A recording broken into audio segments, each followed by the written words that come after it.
In Secrets of the Millionaire Mind, Harv Eker reveals the differences in the way rich people and poor people think and feel about money. Eker argues that these thoughts and beliefs impel you to take actions that either move you toward financial success or away from it. If you're not happy with the state of your finances, it's because your unproductive thoughts and beliefs about money hold you back from the financial success that you want. According to Eker, you can dramatically improve your finances by taking conscious control of your thoughts and adopting a rich attitude. This rich attitude will inspire you to take new actions that lead to your financial success. We'll first explore how we form thoughts about money and how negative conditioning may have led you to develop a poor mindset. Then, we'll discuss the different ways Eker says that rich people think and act in relation to money, and we'll explore practical techniques for practicing a rich attitude and increasing your income. New section. Part 1. Your money mindset defines your level of wealth. According to Eker, your money mindset is a construct of all of the beliefs you hold about money. This construct programs the way you relate to money because 1. Your thoughts and beliefs determine how you feel. 2. Your feelings determine the decisions you make and how you act. 3. Your actions determine the results you get and how much money you have. Therefore, this programming leads you to develop habits and behave, often unconsciously, in specific ways to create results that align with your money mindset. Your thoughts about money impact every area of your life. While Eker narrows down the impact of your thoughts and beliefs on your behavior to focus solely on money, psychologists and self-help practitioners argue that your beliefs impact all areas of your life, even if they seem to relate to just one. This is because how you think, feel, and behave in one area of your life influences the decisions you make in all areas of your life. For example, you feel insecure about your love life. Each time you get into a relationship, you give up a lot of your time and energy in an attempt to make the relationship work. Your insecurity about your relationship leads you to neglect your friends and your personal goals, such as maintaining a fitness routine or working on side projects to meet your financial goals. The example illustrates the difficulty with singling out thoughts and beliefs for specific areas of your life. In this case, your beliefs about your love life impact your finances, your fitness, and your friendships. Therefore, throughout the rest of this guide, reflect on how your thoughts and beliefs in all areas of your life impact your finances, and vice versa, how your thoughts and beliefs about money impact your overall life experience. Your money mindset is a result of childhood conditioning. Eker claims that your current money mindset is a result of childhood conditioning. As a child, you unconsciously absorbed thoughts, emotions, and beliefs about money from your role models and your environment. Everything you heard, saw, and experienced about money influenced your beliefs about how to manage your finances and conditioned you to behave in specific ways. These thoughts and opinions now make up your mindset and determine what you believe about money. These beliefs then unconsciously dictate how you think, feel, and behave when you manage your finances. For example, if your role models worked hard but never had enough money to enjoy themselves, you may have the belief, "There is never enough money, no matter how hard I work." This belief creates an uncomfortable feeling every time you think about going to work or managing your finances, and it leads you to act in unproductive ways, such as frivolously spending your money instead of saving it. Your discomfort may also cause you to resent people who do have enough money. In contrast, if you grew up in an environment where money was not a cause for concern because there was always enough, you're less likely to feel discomfort or resentment around the subject of work and money. Your conditioning is a result of what you believe to be true. The author of Psycho-Cybernetics, Maxwell Maltz, validates Eker's argument that you picked up beliefs throughout your childhood that conditioned you to behave in certain ways. He argues that you unconsciously adopted the opinions and beliefs of others as truths, regardless of whether or not these opinions were based on facts. Why did your mind accept what you heard, saw, and experienced as truth? It's because your nervous system can't tell the difference between imagination and reality. It can only respond to what you think or imagine to be true. When you were young, you were less able to question what was going on around you and to form your own rational conclusions. As a result, you simply absorbed everything you experienced, and your mind accepted these experiences as truths. As an adult, you can decide what you choose to believe, but according to Maltz, the truths you accepted as a child continue to live in your mind and inform your feelings and behaviors. He suggests that you take control of these outdated truths and replace them with what you choose to believe by regularly visualizing yourself acting in ways that align with what you want. Maltz claims that with constant practice, your mind will gradually become accustomed to accepting your new thoughts and beliefs as truth and will let go of the old, unproductive beliefs. Your childhood influences. Are you conforming or rebelling? Eker argues that while your money mindset is a result of childhood conditioning, it doesn't always mean that you'll replicate your role models when it comes to managing your money. You may end up producing entirely different results depending on how you originally chose to interpret what was going on and whether you chose to conform or rebel against your upbringing. In either case, your interpretation of your upbringing defined the beliefs in your money mindset. For example, if your parents spent a lot of money on friends and family, you may have positively interpreted money as a way to be generous to others, leading to conformity with your upbringing, or you may have negatively interpreted it as a way for others to take advantage of your parents, leading to rebellion against your upbringing. Short form note. Eker claims that your interpretation of your experiences defines your beliefs. Similarly, Maltz, psycho-cybernetics, argues that the way that you identify with your experiences determines the beliefs you form. For example, if your guardians couldn't afford to buy you something you wanted, you could have identified with this experience in multiple ways. You could have appreciated your parents for doing the best that they could, or you could have responded with feelings of anger and disappointment. Whatever emotion you chose created corresponding beliefs in your mind. Your financial set point. Eker claims that the beliefs in your money mindset also include a conclusion about the amount of money you trust yourself to manage effectively. This amount defines your capacity for wealth. We'll refer to this as your financial set point. Your money mindset creates specific results that align with your financial set point. It programs you to think and behave in specific ways to create results that conform to your unconscious beliefs about how much money you can manage. Even if you manage to earn money past this amount, you won't be able to hold on to it for long. This is because your money mindset operates from the belief that you can't handle the challenges that come with managing more money, so it drives you to act in ways that squander that money. In other words, your money mindset ensures that your finances always reflect your financial set point. Why would you limit your financial set point? Throughout the book, Eker very briefly touches on concepts such as the law of attraction and the role your subconscious plays in guiding your thoughts and actions to match your financial set point. But he doesn't explain exactly why you would limit yourself by setting a low financial set point. Therefore, we'll refer to research based on the psychology of success to provide some insight into why your financial set point is where it is. According to Maltz, psycho-cybernetics, you developed limiting beliefs as a way to protect yourself from emotionally uncomfortable, unsafe situations.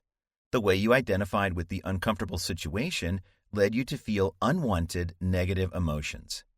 You reacted by forming a conclusion about what led to this discomfort, and you made the decision to avoid similar situations and protect yourself from future discomfort. Your mind stored this decision as a belief. Even though you're not conscious of this belief, it continues to impact your thoughts, feelings, and behaviors. For example, your parents worked hard for their money and didn't have a lot of time for you. Every time they achieved a level of comfort around their finances, friends and family members would ask for handouts. Your parents always gave their money to those who asked. They continued to work hard and rarely spent any money on themselves or made time to enjoy themselves. You observed all of this and felt uncomfortable. You resented your parents for working so hard and having so little time for you. You resented them for prioritizing the needs of others. You also resented all of the people that took advantage of your parents. These feelings of resentment led you to associate having money with being taken advantage of, and you decided that you would never let yourself get treated that way. This turned into a belief and created your financial set point. If you have over X dollars, you'll get taken advantage of, so it's safer to never have more than that amount. New section. Part 2. The Poor Mindset. Eker argues that thoughts and beliefs about money tend to fall into either a rich mindset, an attitude that moves you toward financial success, or a poor mindset, an attitude that moves you away from financial success. If you're not happy with the state of your finances, it's because you've been negatively conditioned to have a poor money mindset. Your unproductive thoughts and beliefs impel you to act in ways that move you away from financial success. Wealth doesn't always equate to success. Eker claims that your thoughts and beliefs about money fall into two categories, rich and poor. It's also clear that he considers wealth to be the root of well-being and success. If you're rich, you're happy and successful. On the other hand, if you're poor, you're unhappy and unsuccessful. While self-improvement literature does support the concept of classifying our thoughts into distinct groups that determine our likelihood of success, it tends to provide a more well-rounded definition of well-being and success than Eker provides. For example, Carol S. Dweck, Mindset, argues that your traits and tendencies determine whether you have a growth mindset that leads you to success or a fixed mindset that inhibits your success. Dweck's focus is not on what you have or achieve, but on your general attitude and approach to all areas of your life.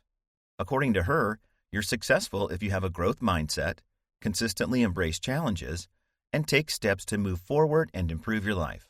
Therefore, even if you have very little money, you're more successful than someone who may have more money but due to their fixed mindset fails to move past self-imposed limitations due to a lack of confidence or motivation.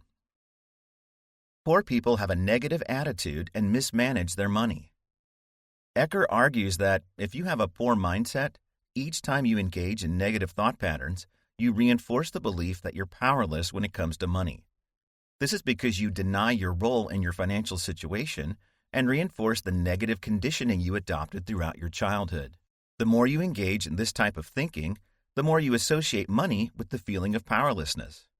As a result, you're incapable of achieving the financial success that you want. Short form note. The happiness advantage sheds light on Eker's claim that negative thoughts lead you to feel powerless. The book presents the latest research in neuroscience and positive psychology to argue that happiness is the cause of success. When you cultivate the habit of thinking positive thoughts, you train your brain to find opportunities in adversity and more easily overcome challenges and setbacks. On the other hand, when you habitually think negative thoughts, your pessimism blocks you from perceiving opportunities and trains your brain to shy away from challenges. This stops you from moving forward and leaves you feeling powerless to improve your situation. Negative conditioning creates low self-esteem and a victim mentality. Eker claims that low self-esteem goes hand in hand with negative conditioning and negative thinking. Poor people generally suffer from low self-esteem. Due to their interpretation of their upbringing, they don't feel like they're good enough to manage more money. This money mindset leads them to unconsciously sabotage their chances of financial success. For example, they feel impelled to spend their money on unnecessary expenses instead of saving. With every setback poor people face, Eker argues, their confidence takes a knock and they become habituated to the feeling of failure. Eventually, their lack of confidence prevents them from moving past their comfort zones to embrace challenges. This is because they allow their fear of failure to stop them from taking advantage of opportunities. Not all poor people have low self-esteem. Psychological research confirms that negative thought patterns do contribute to low self-esteem. However, it's necessary to make the distinction here that not all poor people have low self-esteem. Eker's argument is based on the premise that if you're poor, you must be unhappy because you're not rich, and that your low self-esteem is holding you back from wealth. But his argument is based on the assumption that everyone wants to be rich, and he doesn't factor in that some people actively choose not to make more money. For example, the parent who wants to prioritize family over career and finances or the freelancer who works just enough to sustain her lifestyle so that she can spend more time doing things that feel meaningful to her. In both cases, money itself is not a priority, just a means to an end. Therefore, not having money probably wouldn't impact these people's self-esteem. How negative conditioning manifests. Eker claims that this negative conditioning is easy to identify once you start taking notice of how you think and talk about money. But, he argues, instead of investigating why they're unable to overcome their financial problems, poor people deflect attention away from themselves and seek external causes for their problems. They blame others for their misfortune, resent people who have what they want, and justify their poverty and their negative attitudes with false beliefs, such as rich people are greedy and corrupt. Eker claims that poor people use these tactics to relieve the stress of feeling poor and powerless. Unfortunately, these stress relievers leave them locked into operating from a negative mindset that keeps them in poverty. Short form note. The negative mindset that Eker describes is more commonly referred to as a victim mentality, the belief that bad things always happen to you through no fault of your own. This belief creates a feeling of apathy, because when you feel like other people are always trying to thwart you, you find it difficult to build the motivation to take positive action and change your life. Instead, people with a victim mentality often magnify their problems and their perceived injustices in an attempt to seek attention, comfort, sympathy, reinforcement of their beliefs from others. The attention they receive from others validates their powerlessness and keeps them from moving forward. New section. Part 3. The Rich Mindset. Eker believes that you can consciously reprogram your money mindset to improve your finances by replacing your unproductive thoughts and beliefs about money with the productive thoughts and beliefs that rich people have. The more you think like a rich person, the more you'll improve your money mindset and raise your financial set point so that you can comfortably accumulate and manage more money. Short form note. According to Eker, you only need to replace your unproductive thoughts and beliefs about money with productive thoughts and beliefs to increase your financial set point. Similarly, lots of self-help books claim that you just need to improve your thoughts to improve your life. For example, Louise Hay, You Can Heal Your Life, argues that you just need to affirm what you want to make it come true. Change the statement, "I'm not rich," to "I am rich," and repeat this multiple times a day. Eventually, you'll come to believe this thought, and your programming will align with your new beliefs. As a result, you'll find yourself naturally taking actions that lead to more money. Rich people have a positive attitude and effectively manage their money. Eker argues that rich people always have a positive attitude towards their finances. They hold themselves accountable for the state of their finances, and they take full responsibility for the impact of their thoughts and decisions. They understand that their positive thoughts lead them to take actions that produce successful results. Short form note. While many people characterize a positive attitude according to multiple factors, such as how well you treat other people or how ethical you are, Eker focuses solely on the productive thoughts required to build and maintain wealth, not general personality traits or ethical behavior. This arguably makes his definition a little limited. Throughout the rest of this part, we'll outline the specific thought patterns and habits that Eker claims rich people practice. Rich mindset number 1. Develop discipline and take responsibility for your finances. Eker claims that rich people know that positive thoughts lead to positive actions. These positive actions lead to success and wealth. Consequently, they always focus on finding and creating solutions so that they can meet their financial goals. Short form note. Like Eker, Tony Robbins, Awaken the Giant Within, argues that you must consciously decide to make your current thought patterns and behaviors more positive to change your life.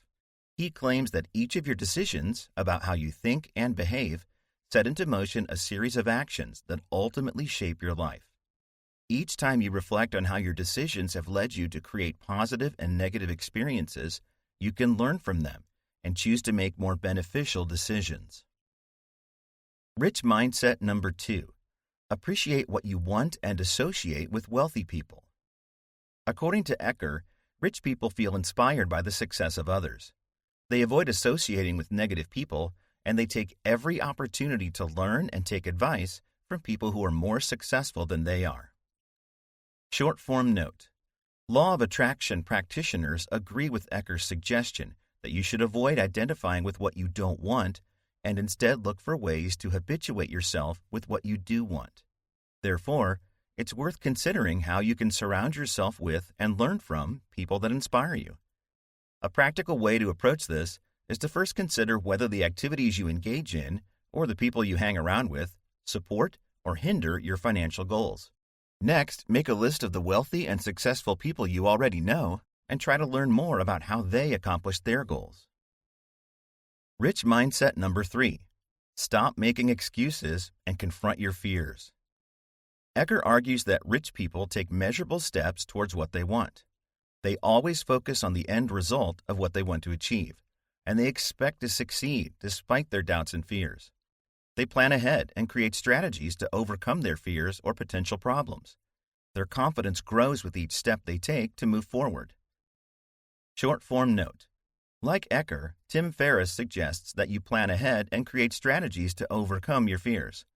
He argues that you're more likely to hold back from taking action when you think of your fears as just vague possibilities that could happen. On the other hand, when you think about what you want to achieve and define the actual worst-case scenario, you give your mind something specific and productive to work on. As a result, you'll feel more prepared to move toward your financial goals and tackle setbacks along the way. Rich mindset number 4. Aim high. According to Eker, rich people set a clear intention to create massive wealth. They align their thoughts and behaviors with this intention, and their commitment leads them to take actions that create wealth. This clarity of intention allows them to focus wholeheartedly on what they want, and they willingly make any necessary sacrifices to achieve their goal. Their motivation to create wealth overrides their doubts and fears and makes them more resilient to setbacks. Short form note. Research supports Eker's claim that setting ambitious intentions increases your likelihood of achieving your financial goals. This is because intentions force you to focus on who you want to be, and they increase your self-discipline when you're faced with conflicting choices about how to spend your time or your money. For example, if you set a clear intention to invest a specific amount of money into a savings account, you'll know the right way to act when faced with a decision between saving and wasting your money on something frivolous. Rich mindset number 5. Promote your value. Eker claims that rich people understand that salaries or hourly wages limit their income. Your income is tied directly to the number of hours you work. Therefore, they aim to get paid for the value they provide and the results they produce. They do this by opting for commission, profit sharing, or investing in their company's stock options. Short form note. How can commissions or profit sharing pay more than a salary? When you work for an employer, you only get paid a fraction of the value that you generate. This value may be many multiples of your hourly wage or salary. For example, you earn $20 an hour and work 40 hours a week. Your salary is $800 a week. But the work you do generates sales for your employer totaling $5,000 a week.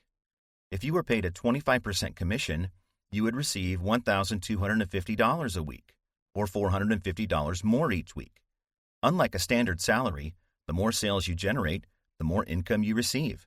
So it's in your best interest to produce results and promote your value. Because their income is tied directly to the results they produce, rich people make every effort to promote themselves and the value that they have to offer. Being overlooked or ignored means they don't receive an income. Therefore, they make sure that they reach and benefit as many people as possible to maximize their profits. The more people they reach, the more income they receive. Short form note. Eker's claim that self-promotion is necessary to acquire wealth implies that extroverted people are more likely to feel comfortable with this process than introverted people. If the thought of indulging in verbal self-promotion makes your palms sweat, don't feel pressured to adopt a more confident persona just to get ahead. Instead, consider how you can communicate your professional skills and value to just 1 or 2 people at a time. With practice, you'll not only develop the confidence to talk about your expertise and accomplishments to bigger groups, but you'll also receive the recognition you deserve. Rich mindset number 6. Think long-term, leverage your money, and build your net worth. Eker argues that rich people plan for their long-term wealth by growing all of their financial assets, their net worth. They think of the money they earn as seeds that they can plant in order to grow more money for their future wealth. The more money they grow, the less they have to work to pay for their lifestyle. Rich people work to receive an income, but they also leverage their money in a way that makes it grow for them in the long term. Short form note: like Eker, David Bach, the automatic millionaire, argues that you should develop the skills to leverage your money and increase your net worth regardless of what you earn. This way, you'll develop positive habits that will increase your current net worth and prepare you to effectively manage your future income. Bach also suggests that you plan for your retirement by setting up a tax-deferred retirement account and maximizing your contributions. He argues that it's the safest and most proactive way to grow your money and ensure that you're financially comfortable after you stop working.